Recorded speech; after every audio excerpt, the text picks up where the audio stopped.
What's new and what's happening in the fast-paced world of everyday professional life? We keep you up to speed on the daily hustle and grind of today's industry pros and what they may be up to after hours.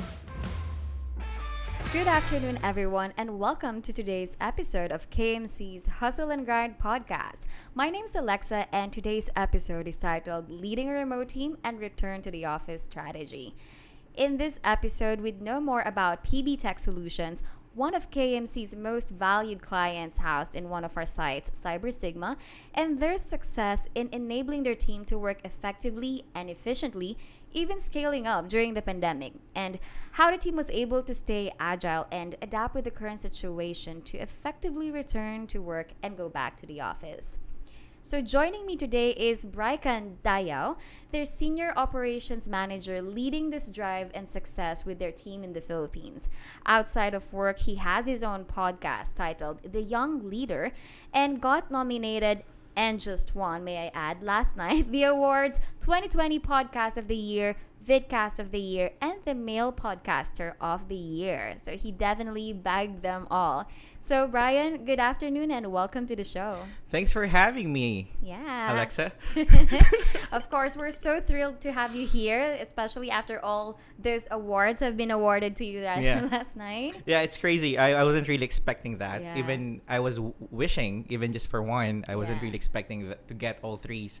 It's a really a big deal, and it's such a pressure for me for next season. No. Yeah. That tells a lot, and we can all say that we're more than happy to have you here since you have bagged all those experiences and those titles. So this will definitely up the quality and reach of the podcast. So before we start, can you tell us more about yourself, your role in PBTech, and how situation is with the team at the moment? I am the senior manager of PBTech. When we started PBTech, we were only 5. In a span of like less than 2 years, now we're around 130. Wow. So the growth is really fast. When it comes to the situation that we have in PBTech, everyone or maybe 90% are all back in the office.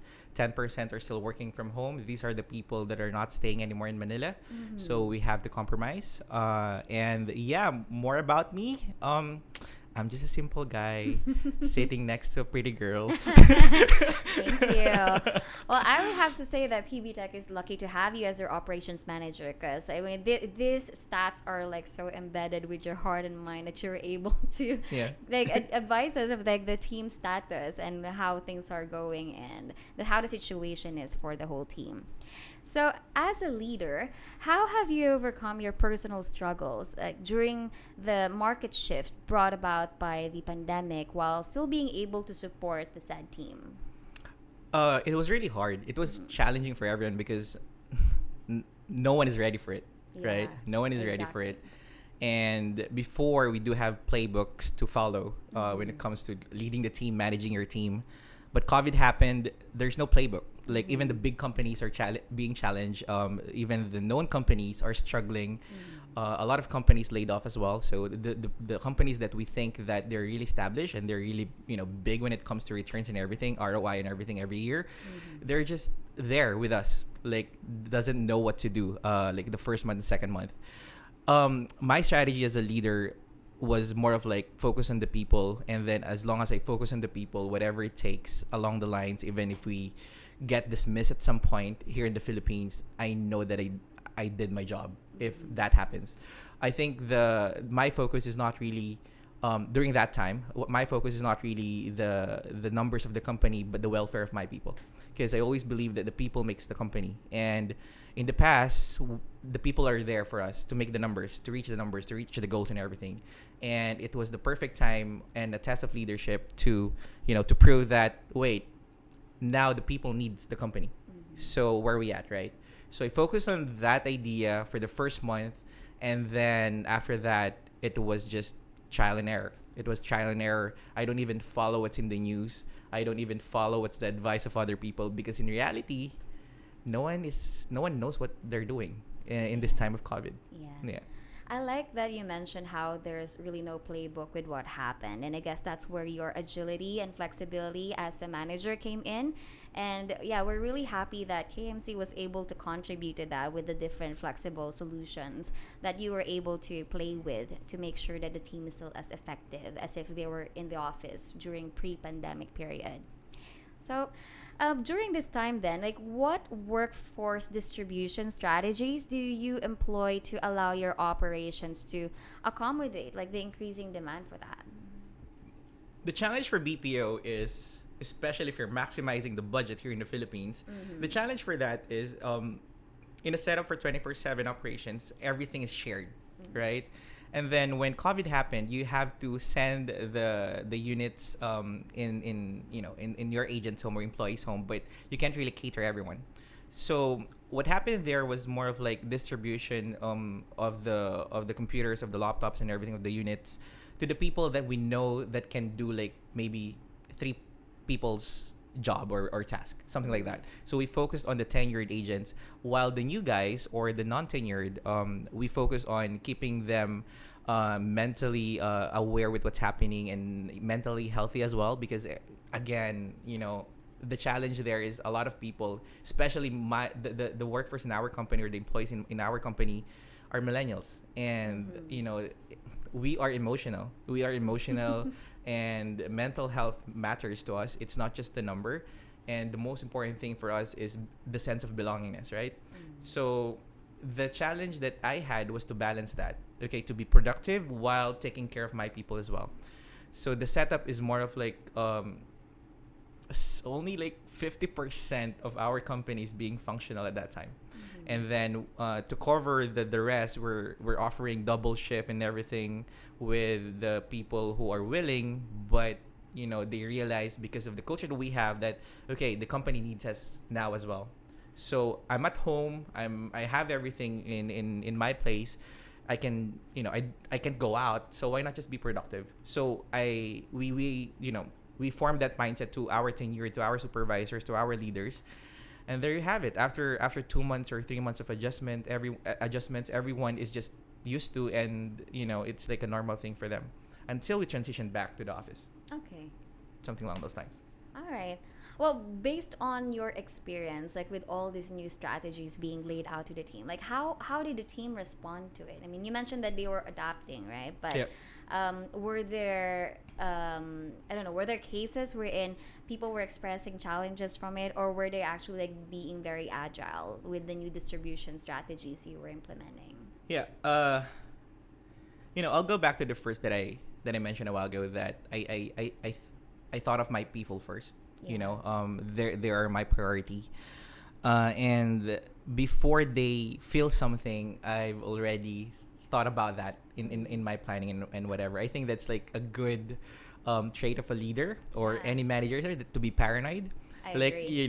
you have to have like not just plan A or plan B, but all the things you need to cover, especially with the welfare of your people. So were there challenges? The secret sauce in our team is, I know this is so cliche, but it's communication.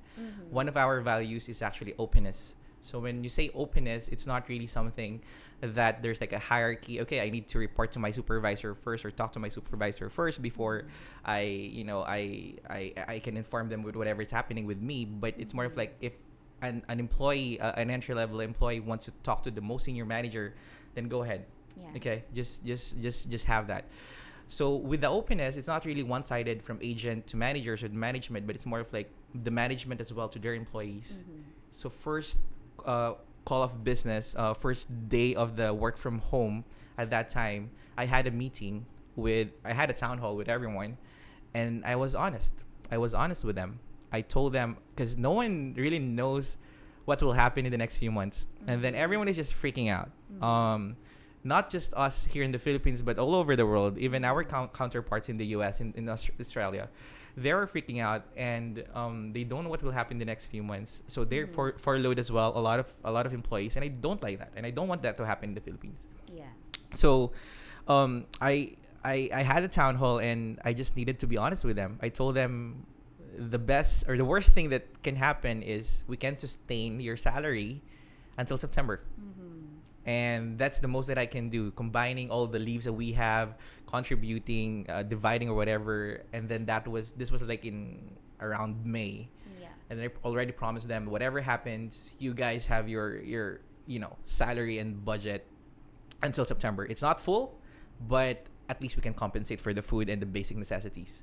And everyone understood. Everyone was on board because I was really honest. I told them that I can't really do this on my own because it's my first time as well with the pandemic. Yeah. So, I needed their help. And they were really thankful about it because, it's really rare for a company to be honest with all of their employees, especially telling their employees that, okay, I'm weak at this point as well. Yeah, so that's it for me when it comes to the distribution of work. That's the question, right? Distribution of work. And no, that's I good. kept on yapping about things. No, it's amazing how you yourself and the company actually stays true to the principle that you mentioned earlier about openness and communications. And I think that really plays a big part with your team's success in terms of rolling out those new strategies and your team members actually adapting well to it. So you did mention earlier that your team also started going back to the office already. So how do you ensure a safe working environment for employees returning to the workplace now? Yeah. So in May, like the last week of May, along those time, I got a memo from the CEO that I need to do something. We're being expected to be productive as much as we can because the US are not productive, the Australia are not productive, and we are like the central hub for both. So I need to do something about it. So I can just ask everyone, hey, it's MECQ or it's ECQ, I think at that time. I don't even know what are the differences already because there's like a lot of but Qs, CQ. Yeah, I have like I don't even know, but I know that it was ECQ at that time. And then again, the priority is the safety of everyone. So I needed to think, okay, how is it going to be a win-win situation for the employees and for the management as well? So how can I win the trust of the family of the employees as well for them to, let them go to work? Because I'm not just considering my employees here, I'm considering their families as well. Exactly. So what we did was, look for a lot of, the first part was look for a swab testing, a partner and everything because they were really expensive at that time. Yeah, during the beginning, huh? Yeah, because you don't even know where to get, right? Yeah. And it was June. I think it settled during August or along those months. But, we looked for a partner for the swab testing, and then we looked for a partner for shuttle services. And then, we made sure that the pickup point and drop-off points were more of like house to house as much as possible. We distributed all the things that we're seeing now in every company, like the jackets, the mask, the face shield, and everything. We provided even vitamin C. Oh, wow. Yeah. Because again, I don't want someone to actually tell us or go get back to us like, we don't have this, and then it's risking our health or something. No, I need to cover everything. That's like the selling part, and for them to buy in. And then we prioritize the ones who are near Sigma in Taguig, like Makati, Mandaluyong, Taguig, and Pasig. So those within the vicinity. And then we started from there, and little by little, by June, July, August, we're already full house. So wow. Yeah, that was like the transition that we needed to have. So yeah. And how how were the employees reacting to it, given that the operation started going back to normal, and then you see them going back to the offices? Like, do you feel like you have also gained the trust, of course, as the leader of the team, who's been showing all these strategies and opportunities for them to go back to the office with all the solutions that you've provided? Again, like this is a leadership cliche that I don't want. We love cliches. No, depends on the cliche. that I don't really want to use, but because I know that this is like the hardest thing. Like this is the hardest cliche that it's easy to say, but we always hear this, but no one is really doing it. Like it's not really common because it's hard. Lead by example. It's easy to say, we always see that in like boards in the walls, on the walls or whatever, but it's really hard. So for me to get the buy-in of everyone is I need to be the first person to be in the office, and I need to make I took a video. Okay, here's what are we going to do when we enter the office, blah blah blah. So I'm gonna stay here for like a week, and then maybe in the next 2 weeks you're gonna start coming in the office. So I needed to do it on my own first, because again, not everyone were confident. A lot of them had issues, right? And then I told my leadership team, even if even they were not really confident, and they were like, can I work from home? Like, I know that, but dude, you have a car. So, just come by in the office and show to everyone that, we can. Like, everything is safe. Which, to be fair with KMC, every room and everything is just, sanitized. So that's a plus for everyone. Yeah. So, yeah, I needed to do it on my own first. Even I was afraid as well at that time, because who wants COVID, right? And then you see on TV that a lot of people are dying because of it. Like, there's like this media thing. So yeah, it was me, the first one, the first guinea pig. And it's good to hear that, like, marketing's what they call this, efforts in terms of also putting up all those signs and all of those well, not only marketing, like people in culture, like everyone in the KMC team were also putting so much effort to make sure that the sites would be super safe by the time that our clients and internal or external like staff members would actually feel safe when they go into the offices. So it's great to hear that this actually helped you. I mean, I can only imagine you trying to film yourself going back to the office and seeing that the layouts have been changed. There are stickers everywhere. So it's great to know that this actually helped that as well. And I appreciate KMC giving out those health kits like to everyone who will be back in the office at that time. I miss those health kits as well. Do you have more here? Shout out marketing. Hello, marketing. Okay. Well, now that you have actually been exposed to different kind of working solutions, like it's from home, maybe like having people try different sites that would be closer to them, or actually going back to the office. Like, in your perspective, what do you think will be the trend for the workforce next year? Wow, that's a tough one. The trend, it's divided now. Like, a lot of people shifted already in a full-time work from home because they know that they can, right? Some of the companies as well shifted in that perspective as well, because they know that it's cheaper, like the reality of the budget thing. But the disadvantage of working from home every time is the socialization, is the communication of your people, and then the face-to-face and relationship building, because it's really hard to just be on Zoom every time, and then when you're trying to connect with someone or communicate with someone, there's intermittent connection, knowing the internet in the Philippines. So it's there for the meantime, but for me, I'll still choose to go back in the office and build those relationships in person versus working from home. Is not really bad. It's beneficial for your mental health as well. So maybe it's a flexible thing that I can agree that maybe next year it's like a compromise. Okay, 5 days of work, maybe one day out of 5 is gonna be working from home, so that you'll feel that there's like a 3-day vacation or 3-day rest day, something like that. Maybe it's gonna be a compromise, but the trend, again, everyone is just figuring it out. Everyone's just figuring it out. That's why, shout out to Zoom. Like, they're really growing company, right? I think they're next door. So, congratulations to them. I agree when you said that earlier that we are a generation of emotional people. So I guess that's where the what do you call that? The natural tendency to look for social connections actually come in. So that's why it's really important, and people still want to go back to the office. So now that you have experienced that, and you have actually went down in terms of grassroots with your team members, how they are feeling with working from home, working from the office, or going back to the office, like, how do you think should the leaders or the management side of the business adapt to these changes? Now there's a playbook.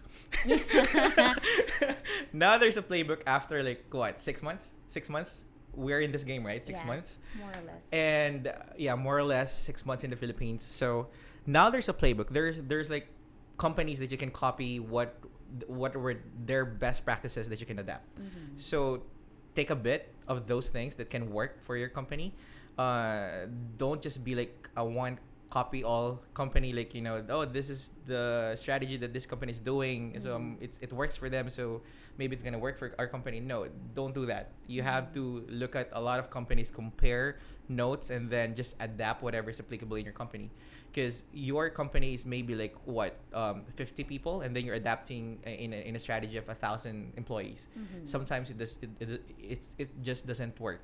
My advice to you guys is, as long as you prioritize your people, especially this millennials, which I'm part of the generation, this is the most important thing. As long as they feel that they belong in your company, whatever work that you want to give them, or whatever task that you give them, they're just gonna say yes because they know that they're part of something big. And I think that's my focus in our company, and it will help other companies as well. Yeah. So I would have to say that your organization is actually really happy to have. So we're hiring. Just kidding. So we need more employees. There you have it, guys. If you're listening to this podcast, no, but it's really good to have people like you is also like part of the leadership committee of your company, of PBTech, who actually imbibes the company's cultures and principles of openness and communications, which actually I think constitutes a lot to the success of PBTech. And it's scaling. The rate that it has grown during the pandemic. Super. As you mentioned, how many employees did you guys have? We grew like more than maybe 60% during this pandemic, which is, we were really blessed compared to other companies in the Philippines, compared to other companies in KMC as well. We were really blessed to double our numbers instead of cutting them. So life is good, and And we in KMC would also keep on supporting whatever kind of model that you guys would also have in mind as we cross over to the other side, hopefully next year. So I guess that's one of the big things that we can help you with. So as our management also always say, like, flexibility is our biggest word. So if there's another form or model of working solutions that we can provide, just let us know. I'm pretty sure we can sit down and plan a blueprint how to customize and support your team on that. Which I really like about KMC. Not to be biased, by the way, but this is coming from a business partner perspective, or a business person perspective, that they really have a good account managers, and then as long as you can be honest with them and be straightforward with them, they will assist you, and they will really make your life easier. And I hope that's gonna be the same the next few years.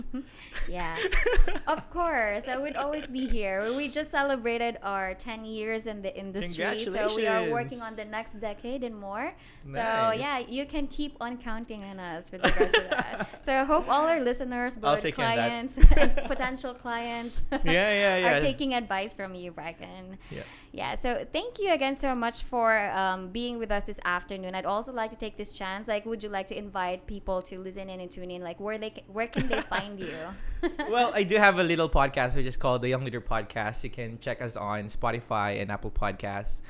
We do have a YouTube channel as well that is under the Young Leader Podcast. So check them out, especially if you're struggling in your career, struggling in your leadership. There are like a lot of good guests, and who are best in the industry. So check us out. Congratulations again on all the awards. And it's not yet sinking in, by the way. I'm still okay, is this really happening or whatever? Because it's not yet sinking in. Well, congratulations, and I hope you keep on doing what you're doing and inspiring more. And it's been a pleasure. Thanks for letting us have you today. Thank you, KMC, and thank you, Hustle and Grind Podcast. Congratulations as well on your first guesting. Thank you so much. You are a pro on this. You're a natural. Hi, marketing. Thank you so much for inviting me as well. No, definitely. You will be an asset for the podcast, Alexa. It takes one to know one. So I'm not a male podcaster of the year for nothing, right? If I don't recognize talent. So congratulations. Thank you. Thank you, guys. Thank See you ya. guys. Have a great day. Bye-bye.